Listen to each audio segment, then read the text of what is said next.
Traces. Verified fact number 2 from the Chronicles of the Mystical Delivery Service Oki and Dark. Chapter 1. Dementor with Dementia. There are things the brain refuses to register immediately. Dead bodies, bills, footprints in the kitchen at 6 in the morning. I'm standing barefoot in the middle of the kitchen, trying to remember whether I was even here yesterday. Now, yes, but yesterday? I'm not so sure anymore. Everything looks like a set of a kitchen. Too quiet. Too correct to be real. As if it was assembled from memory. Not the real one. The broken kind, after a blow to the head. An IKEA catalog for people who don't plan to stay. Section: assembly with no return option. No instructions included, but there was never supposed to be a reader anyway. Memory was drunk. Or already dead. No one bothered to log the difference.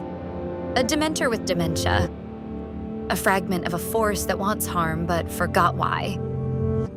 The footprints start at the hallway and stop at the fridge. I slowly turn my head toward it, where the fridge stands.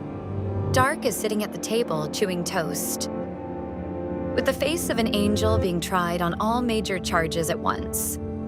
So innocent, as if he had never done anything worse than an unpaid electricity bill. A witness who saw nothing but is very eager to assist the investigation. Ready to swear on a Bible with both paws. I point at the footprints. Yours? He looks down, then at his paw, then back at the footprints. I press his paw into the mark. Nope, I thought they were yours. I run the same evolutionary check on myself. Look down, at my feet, at the prints. And that's how this story begins. Not with a scream, not with blood, but with the moment when no one in the room recognizes their own footprints. Or anyone else's. Chapter 2. The Comanche Chieftain. I follow the tracks, like a Comanche chieftain. They don't just lead to the refrigerator. They remember the way back. The fridge is shaking. I say it out loud because silence is no longer enough, lowering my voice. You don't understand.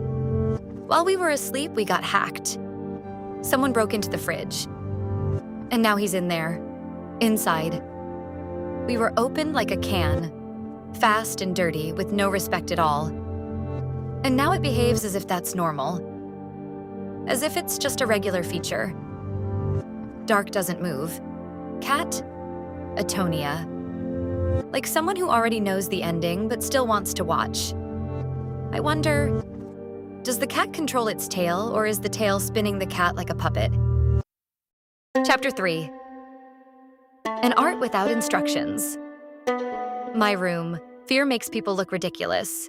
I prepare. I prepare for war. An art with no instructions. Helmet. A pillow taped on as makeshift armor. A bat. The final argument when vocabulary runs out. It works flawlessly.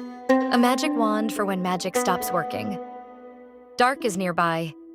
He looks like the apocalypse, already scheduled in his calendar. He's drinking coffee. Too much. Too calm for a cat who yesterday seriously suspected the toaster of being possessed. He's wearing clothes.